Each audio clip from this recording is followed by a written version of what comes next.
Hi everyone, and welcome to our new weekly Soul of the Parsha class. This is a last-minute class. I'm recording this early Friday morning here in Israel, and hopefully you'll manage to listen to this before Shabbos, and if not, after Shabbos is good also.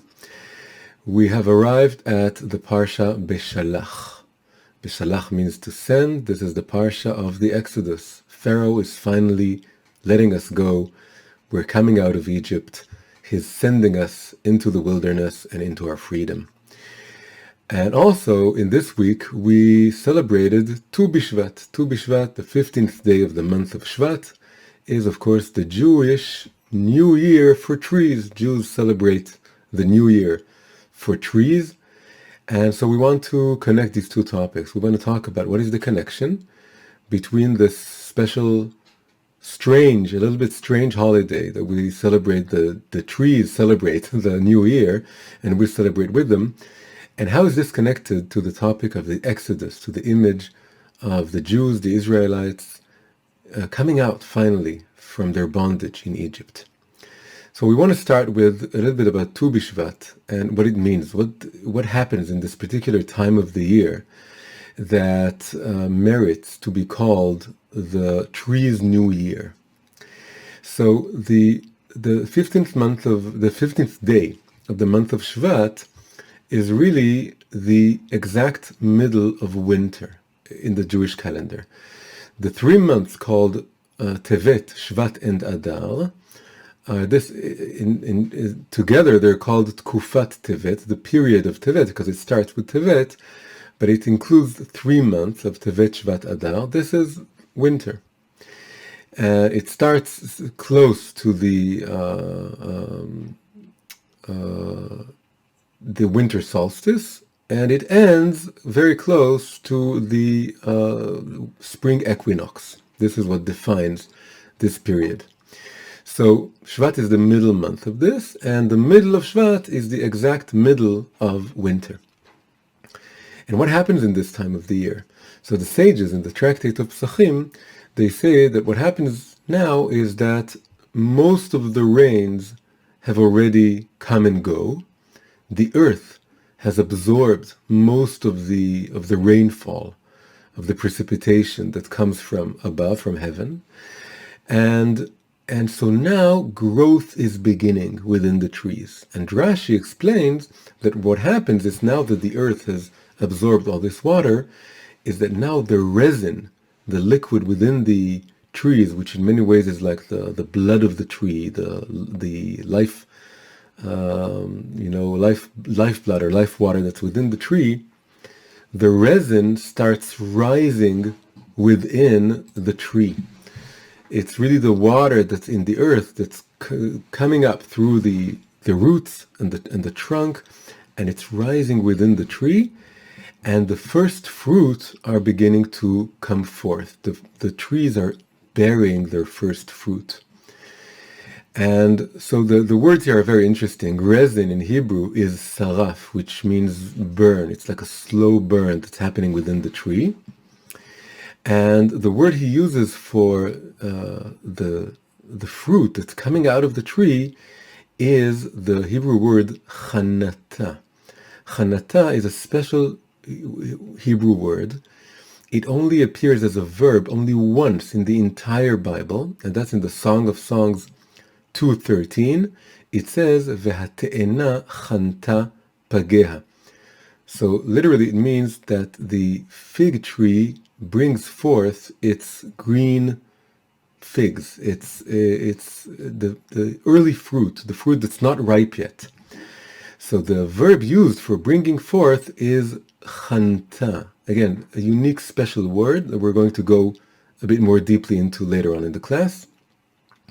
And this is the word Rashi uses for what happens on Tu B'Shvat. On Tu B'Shvat, the fruit that's still not ripe, it's just coming out, and this is described with this special Hebrew word, chanata, that the trees are chontim their fruit. This image that's very particular to Tu B'Shvat, to this time of the year, is a very powerful image when you think about it as a stage in the creative process. And there's a stage, when someone is beginning to create something, whatever it is, it could be a work of art, a work of literature, a Torah class, whatever it is that he's preparing. There's the early stage is just research and inspiration. You just read a lot of things, you listen to a lot of things, you look at a lot of things. And this is like the ground absorbing the rain, just a lot of rain coming, and you absorb it and you let it, come into you. You have no idea what fruit is going to come out of this. But you know that you need to fill yourself with inspiration and ideas. So this is like drinking, absorbing all the water. And then there's the resin rising, climbing through the tree. Again, the word for resin in Hebrew is saraf, which means burning. It's like a slow, subconscious, it's not revealed, it's underground, it's in the roots, it's in the trunk. There's a slow burning and rising of an idea. It begins to rise within you with a quiet burn, inner burn.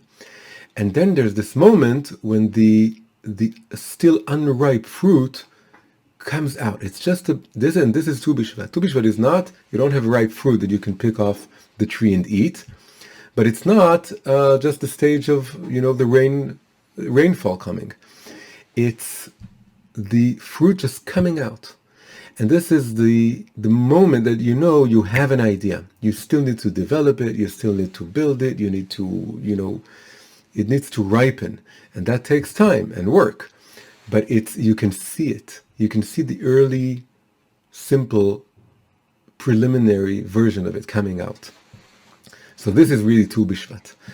And we want to take this image now, we're going to put it aside, and this word, the special word chanata, also we're going to put it aside. And now we're going to go into our parsha, and into the topic and the image of the Exodus, the Jewish people coming out of Egypt.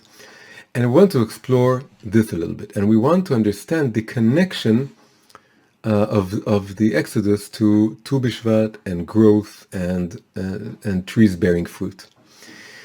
So, what happens in this parsha?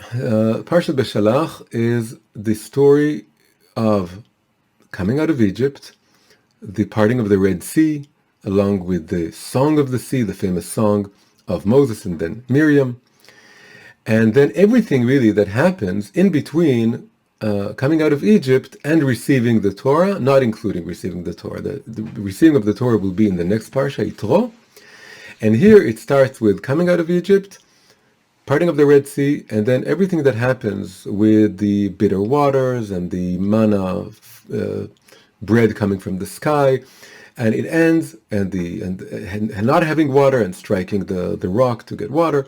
All the incidents that happen up until the war with Amalek. It's the very end of the parsha, and this is just the final stop before Mount Sinai, before the receiving of the Torah. But in this year, we're focusing just on the Rishon, on the first segment of the Parsha, the first Aliyah. And this is really just the Exodus, and arriving at the Red Sea, the Egyptians are not even there yet to close in on them. It just says that Pharaoh sent them, and they came to this place called Pi Hachirot, which is on the shore of the Red Sea. And then it says that Pharaoh suddenly had second thoughts, and he decides to come after them again.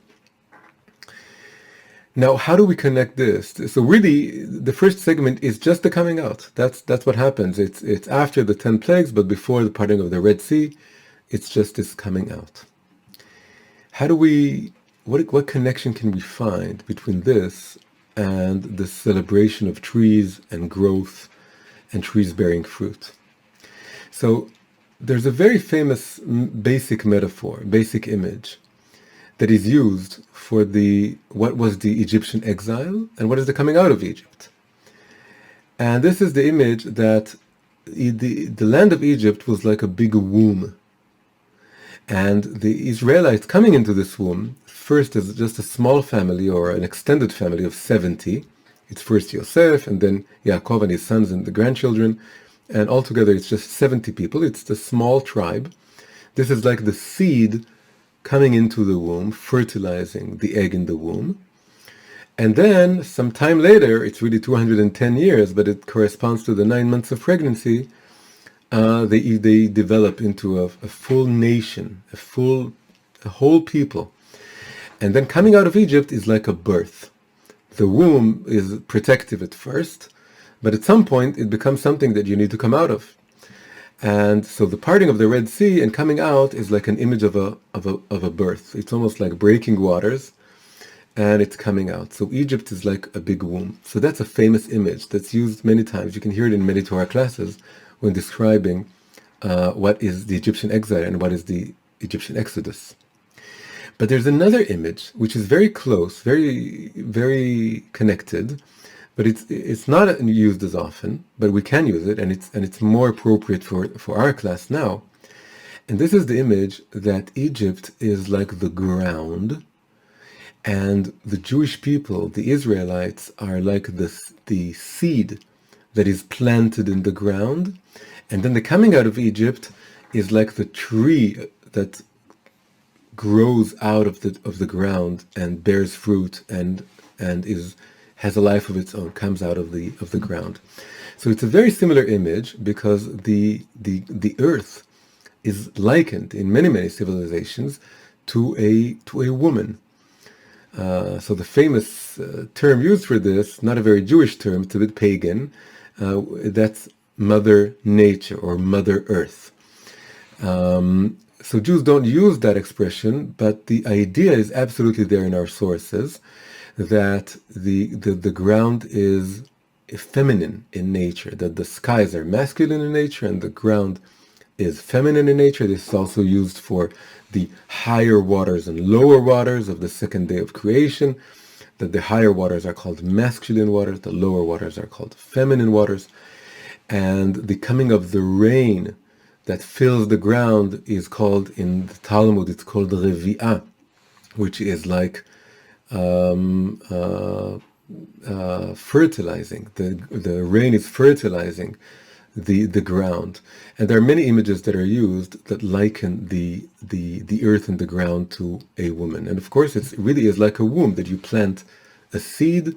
This is like a sperm. You plant a seed in the ground, and the ground is like the belly of the earth. It's like a womb, and it brings forth the plants. So the idea is that just as we can think about Egypt as a womb, so can we think about Egypt as the ground, as the earth in which we were planted, and then we are now growing out of this ground. So before we go into this, just let's see a few things that strengthen this idea.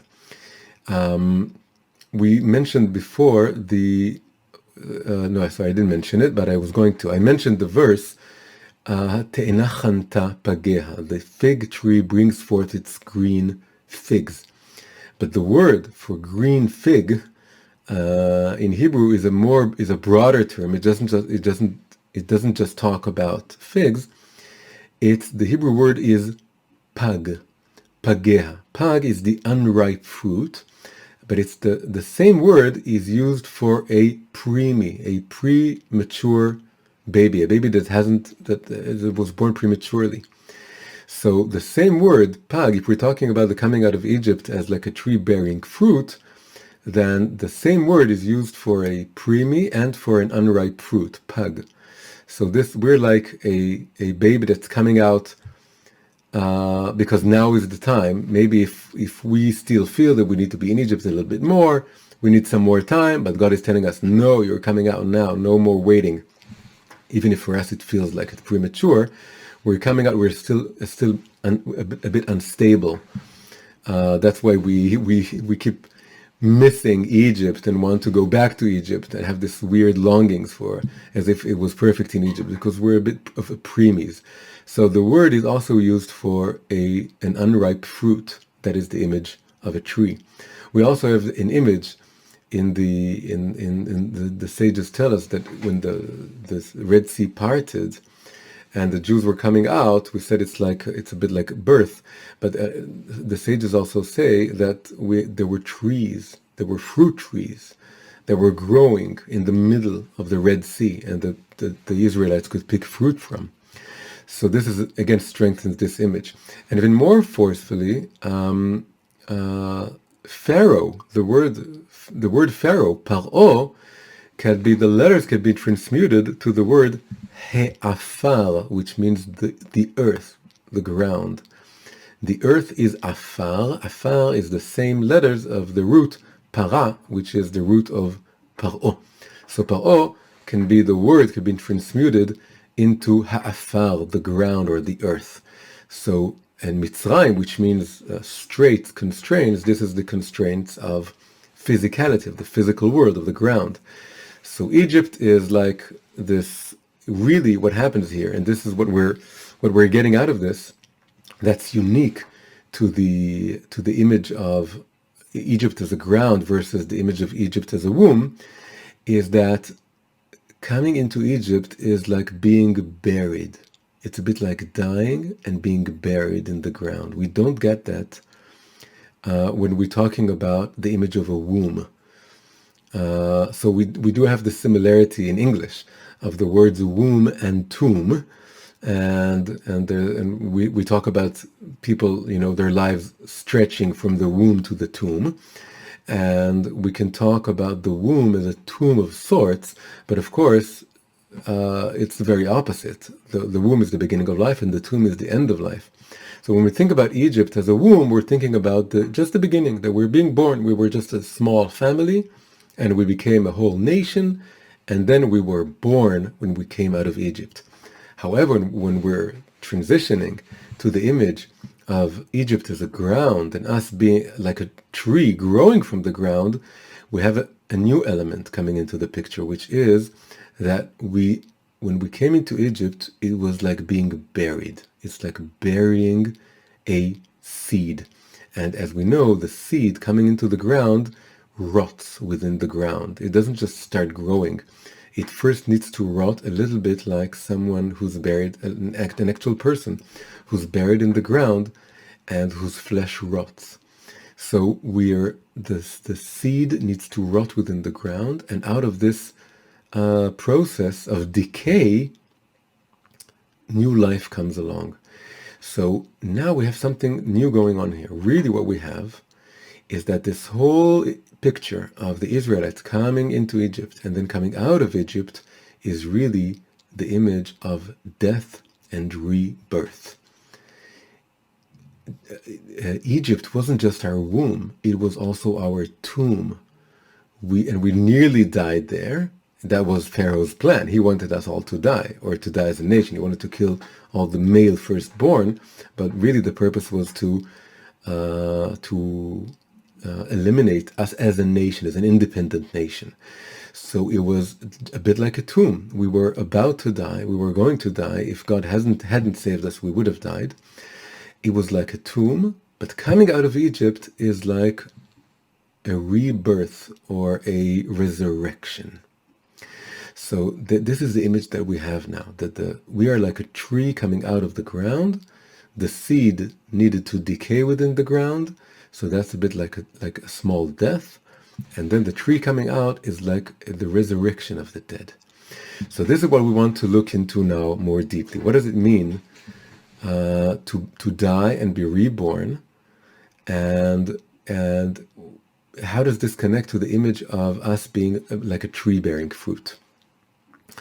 So if you open the Alter Rebbe is the first Rebbe of Chabad, Rabbi Shneur Zalman of Ladi.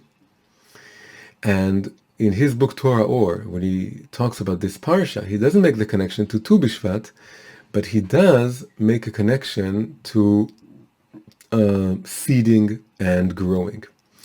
He says that he quotes, he talks, when he talks about this parsha, he quotes a Talmudic source in Psachim, which takes a verse from the prophet Hosea, and really gives us an amazing, incredible, very important explanation for what exile is.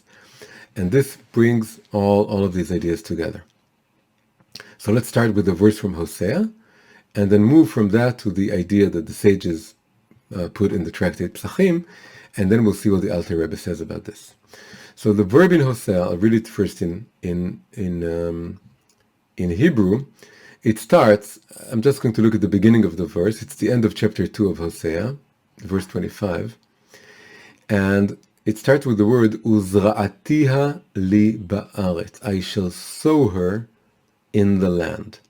What is Hosea talking about? Hosea is talking about the Jewish people. The Jewish people is likened in the prophets, and especially in Hosea, to a woman who's unfaithful. God is the man, is the groom, and we are like the bridegroom. And a main metaphor in the prophets is that we are an unfaithful bridegroom, that we go and worship false idols. And this is what the Jewish people have been doing in the times of Hosea, and especially went to the Be'alim. Be'alim is the Baal idolatry. It's like a whole group of idols that the Jewish people would worship, and of course that's a sin. And so the entire story of Hosea is that he is referring to us as this unfaithful woman, and it's actually told that Hosea himself married a prostitute in order to illustrate or demonstrate this relationship between God and an unfaithful woman, and he had children with her. And it's unclear if it actually happened or it was a whole metaphor. But this verse talks about her redeeming herself, and then he says, "I shall sow her in the land." And just a little bit before that, there's another thing that is crucial for us, is that, again, he talks about her being very unfaithful and very immodest and all of this. But then God says, I shall seduce her and lead her to the wilderness and speak to her heart. After God says that he's very angry and he wants to punish her, then he has a change of heart. And the change of heart comes about in the idea that I shall seduce her, this unfaithful woman, the Jewish people. לכן הנה אנוכי מפתיה והולכתיה המדבר ודיברתי על ליבה. I shall seduce her and lead her to the wilderness and speak to her heart. And I should remind her, really, this is what it means. I should remind her of who she is and how she loves me and how I love her and of what she really, really wants. And what's important here is that he's talking about leading her to the wilderness. Leading her to the wilderness means going out into exile. It sounds like a punishment, sounds very negative. He's going to lead her to the wilderness, but not because he wants to punish her, but because he wants to be alone with her, and he wants to speak to her heart.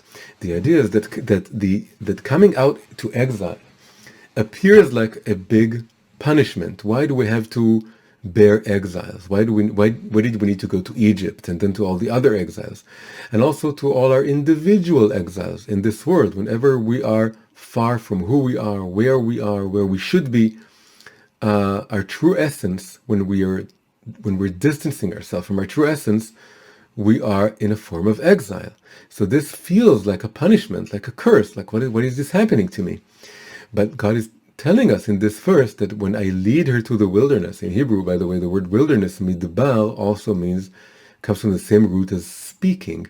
So, והולכתיה המדבר ודיברתי is I should lead her to the wilderness and speak to her, because wilderness is all about reconnecting to this conversation that we have with God, to listening to God's words speaking to us. The 10 Commandments are called 10 Dibrot, and they were given in the midbar, in the desert, the wilderness.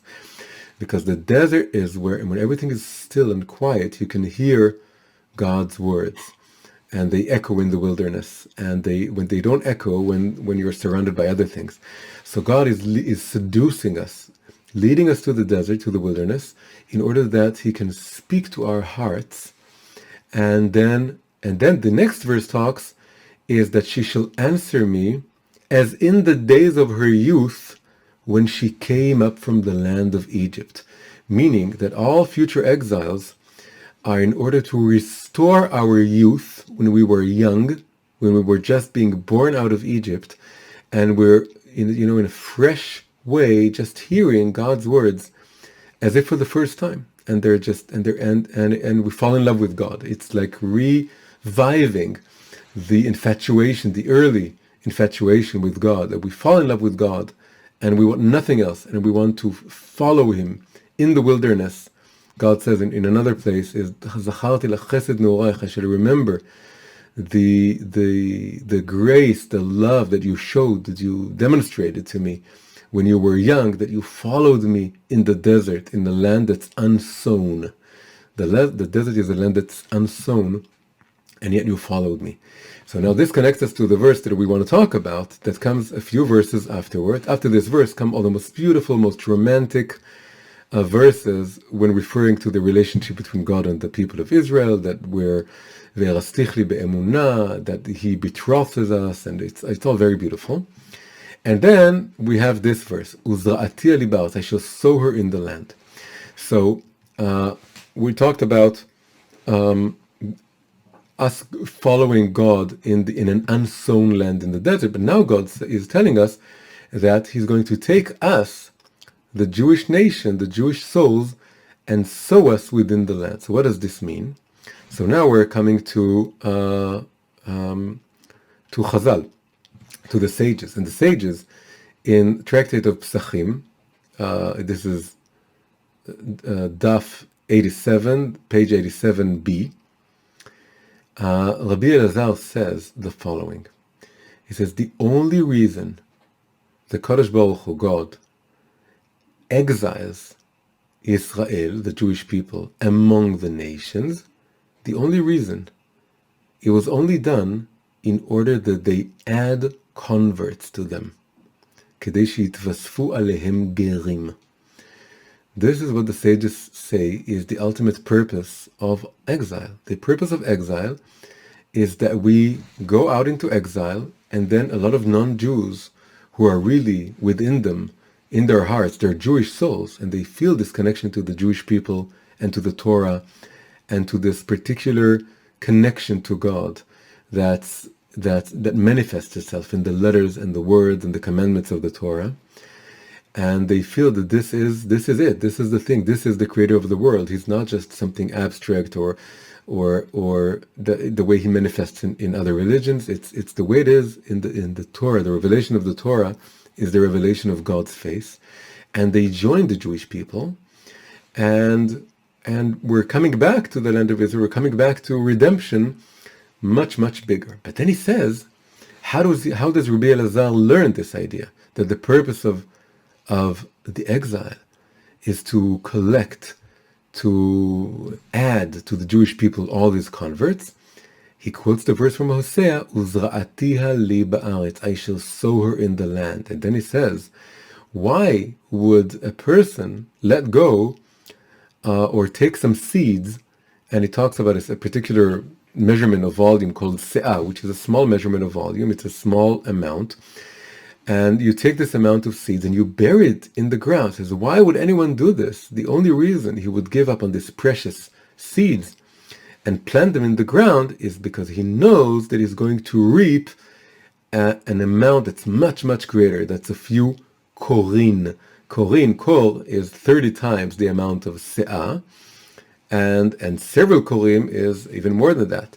So it's 100-fold. So the idea is that when someone is planting seeds in the ground, it's like an investment. And he knows he's going to get a return on investment, right? This is called ROI, return on investment. God is a good investor. He's putting seeds in the ground in order to get a return on investment. So the idea is that when God is telling us that he's going to sow us in the ground, this is like the idea that exile is God's investment. He sends us, buries us in the ground, just like I said that Egypt is like the ground. He buries us within the ground of the world, of non-Jewish nations and their lands and their cultures. And it's a bit like dying. It's a bit like being buried in a tomb. But the tomb is also the womb. The tomb is also, this ground is also where we are able to grow. And as we're growing, we are absorbing holy sparks that are in exile themselves. This is like the non-Jewish souls. When we're talking about adding converts, we're not just talking about actual people, also that. But we're not just talking about that. We're also talking about, generally, holy sparks within non-Jewish lands, non-Jewish cultures, non-Jewish literature, non-Jewish civilizations. There are all kinds, or places and things and people. There are holy sparks everywhere. And the reason that us as a nation are coming out into exile, and also each one individually, whenever find ourselves wandering around the world and or doing things that we have no idea what we have to do, and sometimes it almost feels like we're being buried under some, avalanche or whatever, and buried in the ground in some place, and we have no idea why we're there. The answer is that there's a spark there, at least one, that we need to redeem and collect and raise from its captivity and reconnect to its holy source. So this is the converts. It's actual converts, it's also metaphorical converts, which are the sparks. So now the image here is amazing. The image here is that, again, coming out into exile is like we are the seeds. God is sowing us in the land. He's sowing us in all kinds of places in order that when we grow, the return on investments need not just to be a return. It needs to be more than what you invested. And you get more. When you plant a seed, you get a whole tree. So when we're seeded, we need to come back. This is really what this means is that ultimately, when all the converts will join the people of Israel, the people of Israel will be much, much bigger than what it is today, and most of it will be comprised out of converts. This is the idea that's happening here. When we're likened to a small measurement of seed planted in the ground in order for several korin, a far larger measurement, to come out. This means that the converts will be the main makeup of the Jewish people. But on a deeper level, it means that this extra growth, this blossoming and growing and bearing of the fruit, all this energy is not coming from us, it's coming from the ground itself, from the exile itself. The exile, in some way, the ground, the sparks within the ground, is like the minerals or the energy that's buried, that's planted within the ground. All this, it's all exile, it's all negative. That's how we would think. But really, we need to absorb all of it, and we're growing through it and by virtue of it. And this makes us grow and blossom much greater. So in a deeper level, exile is because there's energy. The holy sparks are like concentrated divine energy that can't be found in the realm of holiness. It can only be found in unholy realms, in exile. But when you're buried there, you're able to absorb it and you convert it metaphorically, literally and metaphorically. You convert it into divine energy, and then you grow out of it, not just in the sense that you grow out of it, you come out of it, but that you grow through it, and this gives you the energy and the fuel and the inspiration to grow furthermore. This is why this parsha starts with the words Vayhi beshalach paro, when Pharaoh sent us. Is Pharaoh sending us? Pharaoh isn't sending us, it's God sending us. He's bringing us out of Egypt. But Pharaoh sending us, letting us go on a deeper level, it means that we get the strength to come out and grow from Pharaoh, from the earth, from the ground, from the energy within the ground that's buried within this Egyptian exile, and by extension all exiles. There's an energy there that we need to, that it helps us. We're taking the sparks out of Egypt. This is why it's Pharaoh sending us.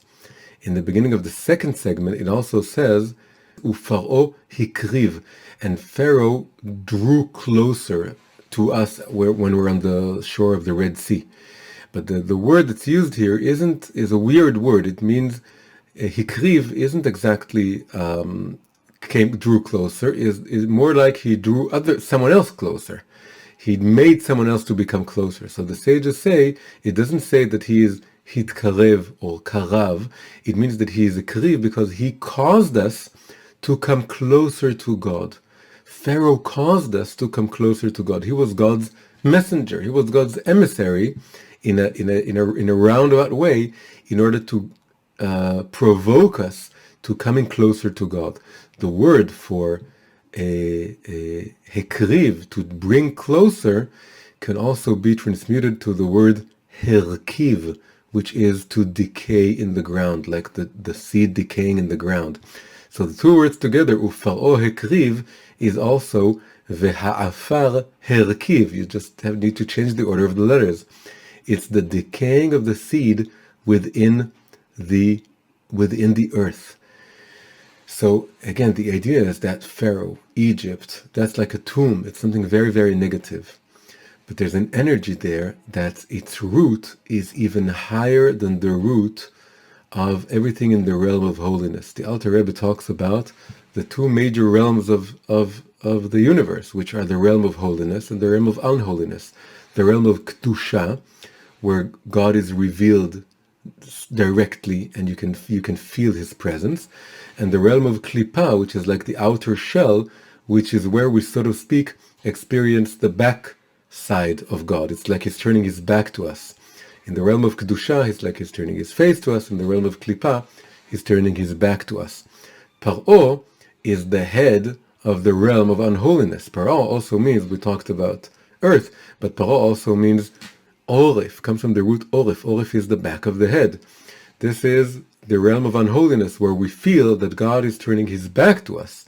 But this realm is really, has its energy is coming from a higher level, a higher realm of Kedusha, but it has, so to speak, been thrown, this energy has been thrown into the physical world, and that's why it's buried deeper down. The Jewish people is coming from, and the realm of holiness and the Torah and God's revelation, it's all coming from a level within godliness that's not as high, and it's not thrusted downward, it descends downwards, and then it arrives on a level that's not as deep. Right? The idea is that the holiness begins from a certain place and goes down to a certain place, but the unholiness that's here, that's lower down, is rooted in a higher source, a higher level than the realm of holiness, but it has been thrown into the ground. So we descend only to a certain place, but then in order to elevate those sparks, we need to be buried in the ground. We're not supposed to do this ourselves. We're not supposed to go and look for those holy sparks in unholy places. But when we're brought to those unholy places, we need to realize that the reason is that we elevate the sparks. So we are buried in the ground that's afar, that's coming out of the oref, the back, God's backside, so to speak, that is the back of his head, where he's not showing us his face, he's turning his back to us, and we're buried in this ground, but there's energy, and this is why it's beshalach paro vehikriv ufaro hikriv. He brings us to decay, and he gives us the energy to grow out and blossom and become much greater, much stronger than we were before. Now, just to be clear, the image of the seed decaying, right? Ufaro hikriv, hirkiv, coming closer out of decaying. Again, the same root letters in Hebrew. Karav is to go closer, and rakav is to decay. The connection between decaying and coming closer is that what is decaying? Decaying is when we're peeling off all the outer layers and we're coming to the essence of who we are. This is what decay is all about. We are made of flesh and bones. Bones is like our essence. In Hebrew, it's the same root, etzem and atzmiyut or atzmut. The bones is like our essence on a physical level. And the flesh is the layers that cover it. When someone is buried in the ground, the flesh decays and just the bones remain. So this metaphorically means that when we're buried, exile, darkness, coming out of our place, feeling that we're dying, that we're being buried, all of this is in order to peel off everything that's not truly us, that's not truly who we are. This is like God seducing the woman to come to the desert in order to speak to her heart. He needs to get to her heart, to her essence, and he needs to do that only in the wilderness, when she's, so to speak, buried or sown in the ground. And then the flesh, the externality, peels off, decays, comes off, and just the essence remains. And then when we have rediscovered our own essence, we can hear God's words. And so when the decaying happens, when the rakav happens, we can become closer, karov. We grow closer to God because the decay is really the restoration of our own essence. And this happens in Egypt. This is why we came down to Egypt. Egypt is the ground, is the tomb, is the place of decaying, but the decaying is really the rediscovery of our own innermost essence. And from that place of our essence, we remember God and we come closer to God. And then we take all the energy and all the sparks that are in the ground, in the Egypt, that have caused us to decay, but also to find our essence, and we elevate all of it, and we come out of out of Egypt as a stronger, blossoming tree, much greater and richer and stronger than we were when we came into Egypt. Now, the final point that I want to make here is something that's mentioned in the third verse of the parsha. After the description of being sent off and being taken in a certain route that's not a direct route, that's a topic for another class, it says that Moses, took the bones of Yosef with him, because Yosef, before he died, he made us swear to him, give an oath, that once we're redeemed, when we're saved from Egypt, we are to take his bones, his remains, with us, and bring it to the land of Israel. So this is coming really full circle with the end of Genesis. This is the third verse of this parsha. We're quite far away from Genesis now, and we're sort of going deeper into Exodus, the book of Exodus, Shmot. But now suddenly we're remembering and we're fulfilling a promise we had made to Yosef at the very end of Genesis. And this is the final 3 verses of Genesis. This is the first 3 verses of Beshalach, but they come full circle, closing the circle that began in the final 3 verses of Parashat Vayechi, the final parsha of Genesis. There, Yosef tells his brother, I am going to die, and God shall save you and raise you from this land to the land that he swore to give to Abraham, Isaac, and Jacob. And then he made them swear that when this happens, you shall raise my bones with you and my remains. And then the final verse is, and Yosef died when he was 110 years, and he was embalmed by the Egyptians and was put in a coffin in Egypt. This is the final verse of Genesis. This is how Genesis ends. Genesis ends, the final note of Genesis is Yosef dying in Egypt and being mummified, embalmed by the Egyptians and put in a coffin in Egypt. And Egypt is the final word. It's almost like now leading into the story of the Exodus from Egypt in the book of Exodus. So the word I'm going to focus here is 2 things really. It's what do the bones of Yosef symbolize, and why does the Torah bother telling us, describing to us this process of embalming or mummifying that was done to both Yaakov and Yosef in the final parsha of Genesis.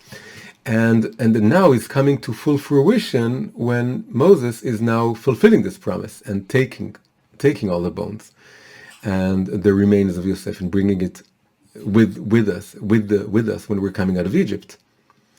So first we have to note the incredible fact that the Hebrew word for embalming, which must be very close to the Egyptian word because they were close civilizations and close languages, is the Hebrew word for embalming is chanita.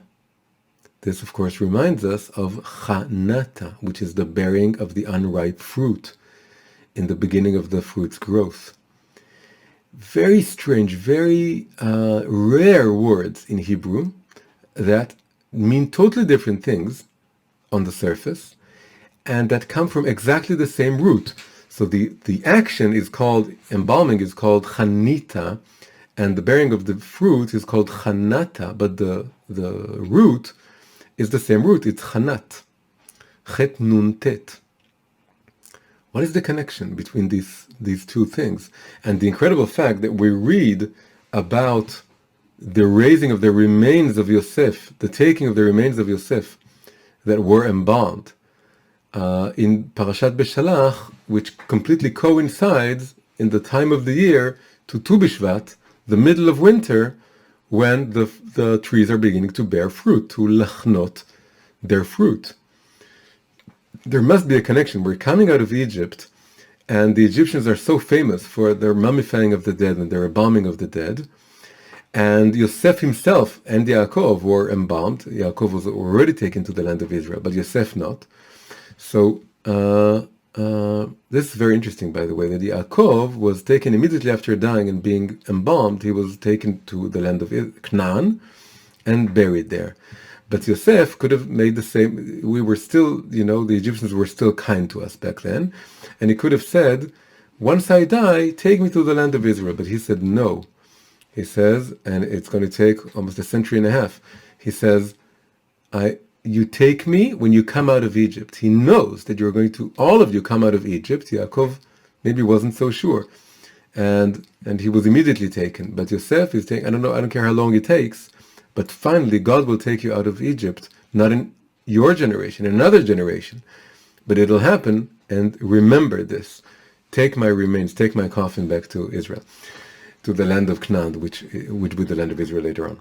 So yes, there's this amazing coincidence that in Tu B'Shvat, when the fruit are beginning to come out, and this is called Chanata, the fulfillment of the promise made to Yosef, which brings us to the end of Genesis, is fulfilled. And there we see that the whole point, and the fact that he could remain in a state that we can carry him with us, is that he was embalmed in this process of Chanita.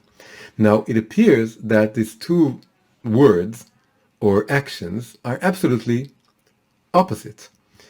The embalming of the dead is in the end of life. And when someone dies, you embalm them so that they don't decay. And that's what the Egyptians were all about. They thought about the afterlife as something very physical, and they wanted to preserve the bodies and their properties and their slaves, and everything would be buried so that your physicality would remain. And the chanata of the fruit, the coming out of the fruit, is the beginning of the fruit's life. It's not the end of the fruit's life. It's just coming out of the ground. But since we're talking in this class, this whole class is about death and rebirth or resurrection. We can see that they're absolutely connected, these two things. When the Egyptians embalmed their dead, they didn't think about this as the end of life. They thought about this as the beginning of life. They embalmed the dead so that they were preparing him for the beginning of his journey in the underworld, or the world to come, according to their perception of the world to come. They didn't realize that the soul and the body are two separate things, that the body needs to decay in the ground, and the soul, which is a different thing, a spiritual thing, goes up to heaven, later on to be resurrected in the resurrection of the dead, because the ideal is a soul within a body. It's not just a soul outside of a body. So they identified the soul and the body as one thing, and they wanted to embalm the body. It's like preserving the soul. But what they did get right is that the end of life is not the end of life. That it's really the beginning of a new stage of life that the embalming is preparing you for. And so there's this connection between embalming and the coming out of the fruit that has to do with the fact that when you die, you don't really die. You're being planted in the ground, just like a seed is being planted in the ground, in order to undergo a certain process of revival, of resurrection, and then you come out and in an improved form in some way. So what we get from this is that this Parsha Beshalach, which is the story of the actual Exodus coming out. This is the heart of the book of Exodus in a way, because the Greek name Exodus, in Hebrew it's Shemot, but the Greek name is all about the coming out, and this is the coming out. It's in this Parsha, right? Next week there will be another kind of heart. It will be the giving of the Torah, but now it's the heart of the Exodus itself. Connects this image of, the Egyptian exile. It was the whole Jewish people, but it started with just one person. Just like I said before, that exile could be understood on a nation level, and also on an individual level. On an individual level, that's how it began. It was one person, Joseph. Yosef was put in a pit and sold to the Ishmaelites and brought to Egypt and put in another pit in the prison, and then came out, and all of Egypt was like a big punishment, a big exile, a big tomb for him. But he was able to resurrect himself, so to speak, and grow out of these challenges. But then he was embalmed there, and then that led to the entire exile of the Jewish people there. And now the circle is complete, and we're coming out, and the idea is that all of this Egyptian exile was like one big chanita, one big embalming or mummification.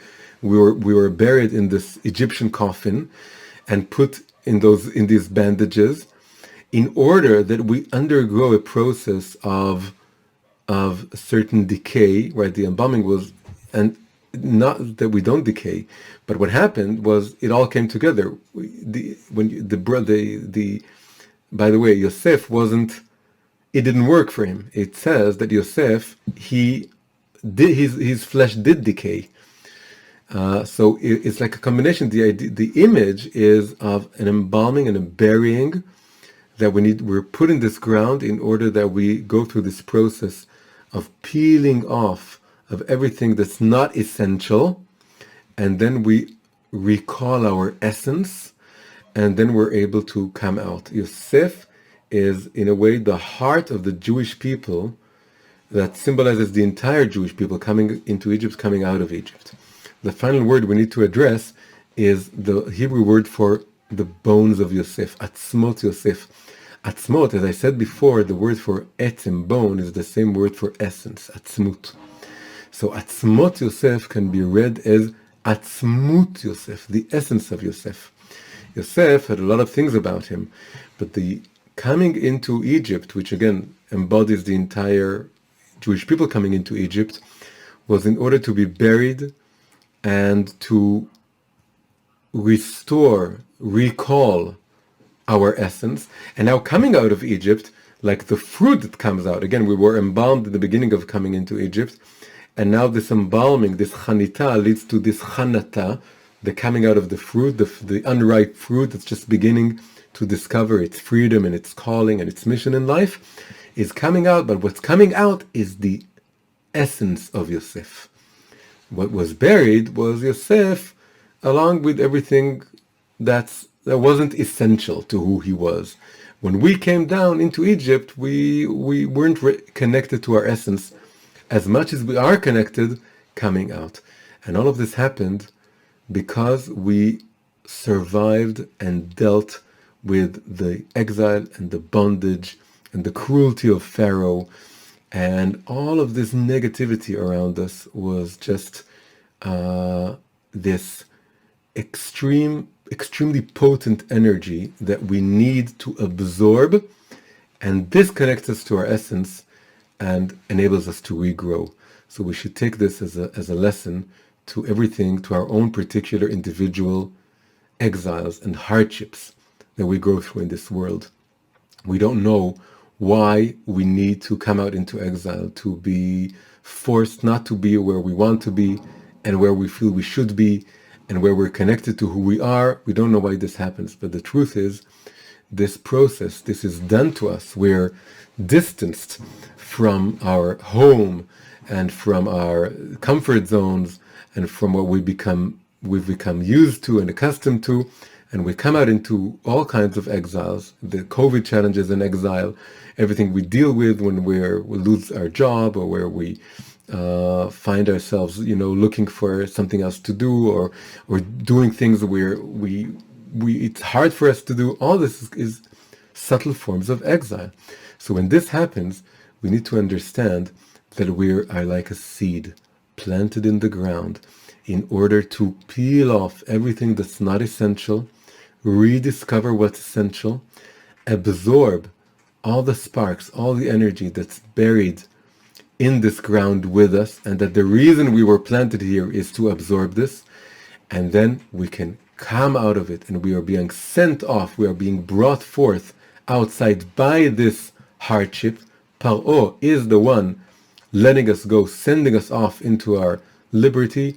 We're coming out of this stronger, more powerful, we blossom and we bear fruit because we have been through these hardships and this exile.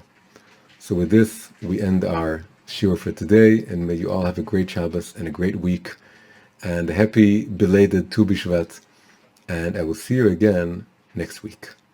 Hi, if you enjoyed this video, please press like and subscribe to the channel. Also, please consider supporting me on Patreon. Patreon is a platform for supporting independent creators. You can find the link in the description below. Thank you very much.